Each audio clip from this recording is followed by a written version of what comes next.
Well, New Zealand have just about wrapped up their preparations for the Sri Lanka game here in Cardiff tomorrow. They had a good net session today. Ish Sodhi's just finishing off his work in the nets, facing a lot of spin bowling today. A lot of the batsmen faced plenty of spin in preparation for Sri Lanka tomorrow. Had nice warm-ups this morning too. Seemed like a very relaxed camp, the New Zealand one. They played a little bit of foot volleyball, I think you call it. A little rope in the middle, kicking the ball back, allowed to kick it a couple of times, then back over. They warm up with a little bit of that and then get into their fielding session and their net sessions. Tom Latham was doing a lot of work as well, which is a good sign, I think, from a New Zealand point of view. Doing a lot of work with Luke Ronke, who is the wicket-keeping coach. You get a little bit of a tennis racket work. He uses a ball that's not a full cricket ball. It's not as hard, but it's not as soft as a tennis ball either. So just hitting a lot of those sorts of balls in it. Tom Latham, making sure that finger's okay, everything's all right there. He had a little hit in the nets too.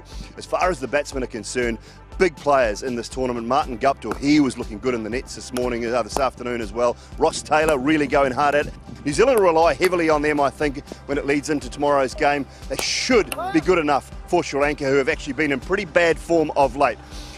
Preparations finishing up. It's been a nice day for New Zealand.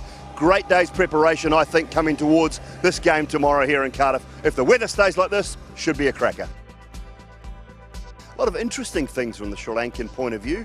Steve Rickson has been working incredibly hard with this Sri Lankan team on their fielding. That is one of the things you can control as far as this World Cup is concerned. They want to be a better fielding outfit, so they work really hard on their ground fielding, on their catching, you name it. Steve Rickson really put Sri Lanka under pressure. As far as the batting's concerned, they want to work on their hands. Angelo Matthews was saying just getting quicker with the hands, getting used to the short pitch ball. Perhaps they're expecting a little bit of that from Lockie Ferguson, from Trent Boult.